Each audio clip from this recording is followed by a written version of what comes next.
అదే RTV app వార్తల్ని క్షణాల్లో చదివే అవకాశం ఉంటుంది. ఒక న్యూస్ పేపర్, ఒక టెలివిజన్ ఛానల్ మీ చేతుల్లో ఎప్పుడూ ఉంటాయి. దేశమంతా పార్లమెంటు ఎన్నికలు జరుగుతున్నాయి. మరోవైపు మన తెలంగాణలో ముఖ్యంగా పార్లమెంట్ ఎన్నికలకు అన్ని పార్టీలు సిద్ధమయ్యాయి. చట్టసభల్లో ఏదైతే పార్టీలకు సంబంధించి చట్టసభల్లో ఏదైతే రిజర్వేషన్లకు సంబంధించి అంశానికి సంబంధించి ఉమ్మడి ఆంధ్రప్రదేశ్ మాజీ స్పీకర్ ప్రస్తుత రాజ్యసభ సభ్యులు కేఆర్ సురేష్ రెడ్డి ఉన్నారు. సార్ చెప్పండి, ముఖ్యంగా చట్టసభల్లో ఏదైతే ప్రధాని మోడీ మరోసారి వస్తే రిజర్వేషన్లన్నీ తొలగిస్తారని చెప్తారు. అది ఎంతవరకు సాధ్యమవుతుంది, ఎలా సాధ్యమవుతుంది? ప్రధానంగా దేశం వెలుగుతుందని మోదీ గారు ఎంత బలంగా చెప్పినా బాధ విషయం ఏంటంటే ఈ చట్టసభలు పూర్తిగా వీకన్ అయిపోతున్నాయి. బయట ఎన్ని విషయాలు చెప్పినా చట్టసభలు ఏ విధంగానైతే నడవాలనో, ఎంత సమయంతో నడవాలనో, చట్టసభల్లో చట్టాలు ఏ విధంగా చేయాలనో ఇవన్నీ కూడా గత 10 సంవత్సరాలకెళ్ళి పార్లమెంట్ వ్యవస్థను చూస్తే అది చాలా డైల్యూట్ అవుతున్న విషయాన్ని మనం గమనిస్తే వచ్చాం. ఈరోజు ఒక భయం ఉంది ప్రజల్లో.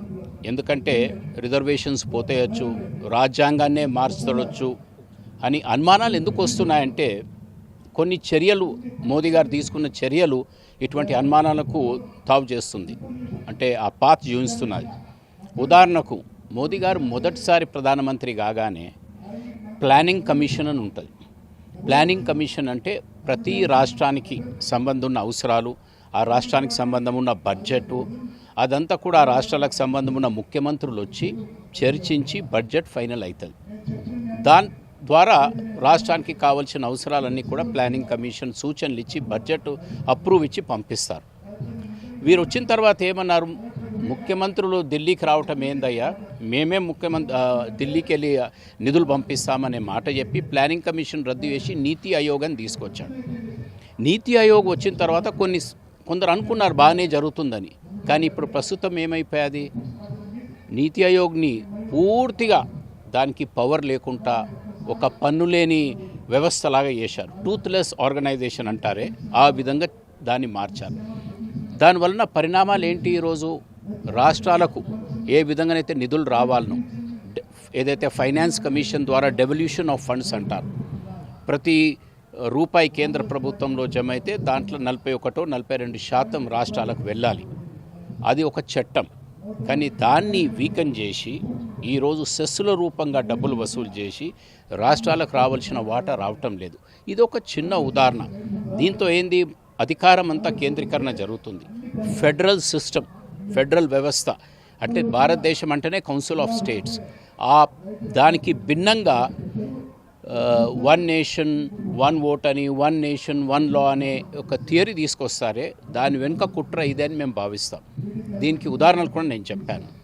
ఇప్పుడు రిజర్వేషన్స్ ఇష్యూ ఉన్నది, డెఫినెట్లీ పోతే అనే ఒక అనుమానం ఉంది, భయం ఉంది. దానికి చూస్తూ ఉన్నాం మనం, వాళ్ళ చర్యలు అలా జరుగుతున్నాయి. గవర్నమెంట్ అనే దాన్ని మీరు వీకెన్ చేయటమే కాక గవర్నమెంట్ని మీరు డౌన్ సైజ్ చేస్తున్నారు. ఎట్లా డౌన్ సైజ్ చేస్తున్నారు, మీరు ప్రైవేట్ మన పబ్లిక్ సెక్టర్ అండర్టేకింగ్స్ ఉన్నాయి, అవన్నిటిని కూడా ప్రైవేటైజ్ చేస్తున్నారు. గవర్నమెంట్ ఉద్యోగాలు ఖాళీలు నింపకుండా అవన్నీ కూడా దాన్ని గ్రాడ్యువల్గా తొలగిస్తున్నారు. దాంట్లో SC ST బ్యాక్లాగ్ పోస్ట్ ఉంటాయి, దాన్ని భర్తీ చేయకుండా దాన్ని తీసేస్తున్నారు. సో ఇవన్నీ చూస్తూ ఉన్నారు గత 10 సంవత్సరాల్లో జరిగిన విషయాలను చూసి. అదేవిధంగా ఇప్పుడు రైతులకు వ్యతిరేకంగా నల్ల చట్టాలు వచ్చినాయి. దాంట్లో కూడా చాలా స్పష్టంగా కనిపించాలి, చిన్న రైతాంగాన్ని కూడా పూర్తిగా దాంట్లోకెళ్ళి తీసేసి ఏదో ఒక పెద్ద కార్పొరేట్ వ్యవస్థకు జిల్లాలు ఆ భూములన్నీ అందించే ప్రయత్నం ఆ నల్ల చట్టాల్లో కనిపించాలి. సో ఇవన్నీ చూసిన తర్వాత ఈరోజు డెఫినెట్లీ ఒక డౌట్, ఒక అనుమానం, ఒక భయం ప్రజల్లో ఉంది. దాంట్లో ఎటువంటి సందేహం లేదు. అయితే సార్ చెప్పండి, ముఖ్యంగా కేంద్రంలో మోడీ మూడవసారి వస్తే నల్ల చట్టాలతో పాటు ఏదైతే ఔర్ బార్ 400 పర్ అన్నప్పుడు తర్వాత 400 పైగా వస్తే చట్టాలు మార్చే అవకాశం ఉంటుందా, రాజ్యాంగం మార్చే? రాజ్యాంగాన్ని మార్చదము అనే మాట చెప్తున్నారు, కానీ రాజ్యాంగ నిర్మాతలు ఎవరైతే ఉన్నారో ఆ బేసిక్ స్ట్రక్చర్ ఆఫ్ రాజ్యాంగం ఏదైతే ఉంటుందో దాన్ని ఎవరు మార్చడానికి లేదు. కోర్టులపై మాకు పూర్తి నమ్మకం, విశ్వాసం ఉంది, గౌరవం ఉంది. గత కొన్ని తీర్పులు మనకు ఆ ధైర్యాన్ని ఇస్తాయి, సుప్రీంకోర్టులు కానీ మిగతా హైకోర్టులు కానీ. మీకు రాజ్యాంగం మార్చే అవసరం ఏముంది? రాజ్యాంగంలో ఉన్న ఏదైనా ఆర్టికల్స్లో మార్పు తీసుకొచ్చి ప్రజలకు ఇంకా బాగు చేసేదన్న స్కోప్ ఉంటే రాజ్యాంగంలో చిన్న అమెండ్మెంట్ చేసుకోవచ్చు. మీరు దేంట్లోనైతే అమెండ్మెంట్స్ కావాలో చేస్తూ ప్రజల సంక్షేమం, ప్రజల అభివృద్ధి, రాష్ట్రాల అభివృద్ధి, దేశ అభివృద్ధికి మీకు అవకాశాలు ఉన్నాయి. ఎందుకంటే ప్రధానంగా భిన్నత్వంలో ఏకత్వం మన దేశం ఒకటి, సెక్యులర్ దేశం. ఈ దేశం అందరిది. మనం హిందువులం ఎక్కువ ఉన్నా మనం ఆదరిస్తున్నాం కాబట్టి మిగతా వాళ్ళు మనతో ఉంటున్నారు. మనం ఉన్నాం కాబట్టి మిగతా వాళ్ళకి ధైర్యం ఉంది. మనం పెద్ద సంఖ్యలో ఉన్నాం, మెజారిటీలో ఉన్నాం కాబట్టి మైనారిటీకి రక్షణ ఉంది. ఆ భావన మనలో, మన రక్తంలో ఉన్నది. ఇప్పటి నుంచి కాదు, 1000 సంవత్సరాల నుంచి ఆ హిందూయిజం మనకు నేర్పిందే అది, టాలరెన్స్. కాబట్టి దాన్ని మనం ఎవరు చేంజ్ చేయలేము, అది మన డిఎన్ఏ. కావున డెఫినెట్లీ మాకు రాజ్యాంగాన్ని మార్చారనే ఏదైతే భయం ఉన్నదో దానిపై దేశ ప్రజలు జాగ్రత్తగా వాచ్ చేస్తూ ఉన్నారు. అయితే సార్ చెప్పండి, మీరు ఉమ్మడి ఆంధ్రప్రదేశ్కు స్పీకర్గా కొనసాగారు, అప్పటికి ఇప్పటికి ఉన్న తేడాలు ఏమిటి? ఉమ్మడి ఆంధ్రప్రదేశ్కి సభాపతిగా పనిచేసినప్పుడు నేను ఇప్పుడే చెప్పాను కదా, సుమారు 15-20 సంవత్సరాల్లో ఈరోజు పార్లమెంటే మనకు సాధారణంగా ఒక ఎలక్టెడ్ లెజిస్లేటివ్ బాడీ అంటే దేశంలో అతి ఉన్నతమైన సంస్థ పార్లమెంట్, రాజ్యసభ, లోక్సభ. ఇవి రెండు కూడా మరి ఏ ఆశయాలతోనైతే రాజ్యాంగం ఏర్పాటు చేసి వీటిని నడవాలని ఊహించారో దానికి భిన్నంగా నడుస్తుంది. నంబర్ ఆఫ్ డేస్ తగ్గిపోయాది. ఎన్ని రోజులైతే నడాలనో సభ నడవటం లేదు. చట్టాలు ఎప్పుడైతే ఏర్పాటైతాయో ఆ చట్టాలన్నీ కూడా స్టాండింగ్ కమిటీస్కి పోతాయి.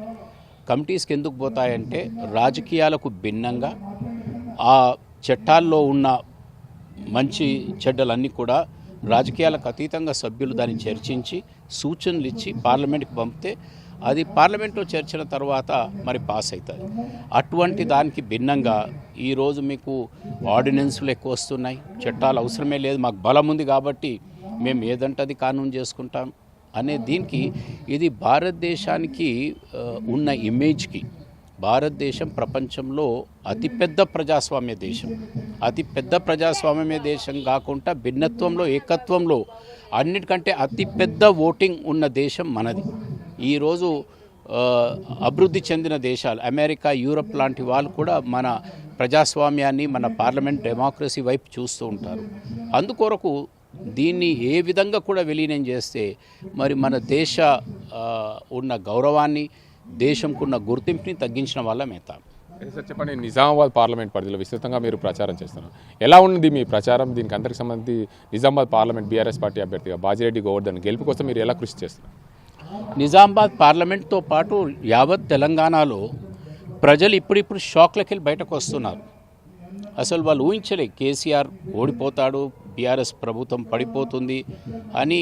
సరే, ఏదో స్థానికంగా అక్కడక్కడ ఎమ్మెల్యేలపై ఏదైనా కొంచెం అసంతృప్తి ఉంటే దాంతో ఇక్కడ ఒక ఎమ్మెల్యే ఉంటాడు కదా, కేసీఆర్ ఉంటాడు కదా అని ఊహించారు. కానీ ప్రభుత్వమే పడిపోయిన తర్వాత ఈ 5 మాసాల తర్వాత డిసెంబర్ 3 నుంచి ఈరోజు వరకు చూస్తే ఈ 5 మంత్స్లో కేసీఆర్ గారు లేని లోటు చాలా స్పష్టంగా ప్రజలు గమనిస్తున్నారు. ఎలా గమనిస్తున్నారంటే సమస్య వచ్చినప్పుడే నాయకత్వం కానీ ప్రభుత్వం తీరు కానీ అర్థమవుతుంది. వారి స్పందన కానీ, ఆ ప్రజలకిచ్చే విశ్వాసం కానీ, ధైర్యం కానీ ఆ నాయకత్వం చూస్తేనే అది కనిపించాలి. అది ప్రధానంగా ఇప్పుడు మిస్సింగ్. ఆ ధైర్యం కోల్పోయారు ప్రజలు, నమ్మకం కనిపిస్తలేదు, విశ్వాసం లేదు.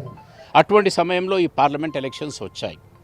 అయితే డెఫినెట్గా ఈరోజు బీఆర్ఎస్ పార్టీ ఎక్కువ ఎంపీలు గెలిస్తే డెఫినెట్లీ మనకు పార్లమెంట్లో ఒక వాయిస్ ఉంటుంది, పార్లమెంట్లో గుర్తింపు ఉంటుంది, తెలంగాణ వాయిస్ మళ్ళీ బయటకు వస్తుంది అనే ఒక ధైర్యంతో ఈరోజు నిజామాబాద్ పార్లమెంట్లో పెద్ద ఎత్తున బాజిరెడ్డి గోవర్ధన్ గారితో పాటు అనేక కాన్స్టిట్యున్సీస్ కొన్ని ఇన్ఫర్మేషన్ వస్తుంది. మిగతా పార్లమెంట్ సెక్షన్స్కి వెళ్ళి కూడా డెఫినెట్లీ బీఆర్ఎస్ నిన్నటి వరకు ఇది అయిపోయింది పోతుంది అనుకున్న బీఆర్ఎస్ ఇప్పుడు మళ్ళీ రివైవ్ అయింది, బలంగా అయింది.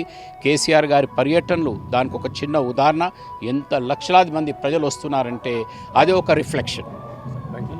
మొత్తంగా చూసుకోవచ్చు నిజామాబాద్ పార్లమెంట్ పరిధిలో ఏదైతే బాజిరెడ్డి గెలుపు కోసం కృషి చేస్తామని చెప్తున్నారు. గతంలో ఏదైతే తెలంగాణ రాష్ట్రంలో ముఖ్యంగా గతంలో పనిచేసిన సీఎం కేసీఆర్ ఓటమి చెందడం ప్రజలందరూ జీర్ణించుకోలేకపోతున్నారు. బీఆర్ఎస్ పార్టీ ఓడిపోతుందని అనుకోలేరు. ఖచ్చితంగా ఈసారి 5 నెలల కాలంలో బీఆర్ఎస్ పార్టీకి సంబంధించిన నేతలు ఏదైతే ఓడిపోయారో స్థానికంగా కేసీఆర్ ఓడిపోతారని మేము ఊహించలేదు. ఖచ్చితంగా ఈ 5 నెలల పాలన మాకు అన్యాయం జరిగిందని చెప్పి ప్రజలు గుర్తెరిగారు.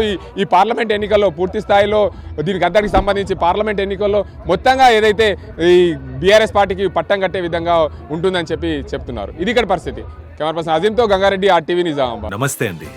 ఇది వ్యాపారం గురించి కాదు, ఓటు గురించి. ఎన్నికల్లో ఓటు వేయడం మన హక్కు మాత్రమే కాదు, కర్తవ్యం. ఎంతో మంది మహా నేతలు శ్రమించి ప్రాణత్యాగం చేసి ఈ అవకాశాన్ని మనకిప్పించారు. అందరూ ఓటు వేద్దాం. ఎందుకంటే ఓటు హక్కు ఊరికే రాదు. నా ఓటు ఎవరికో తెలుసా?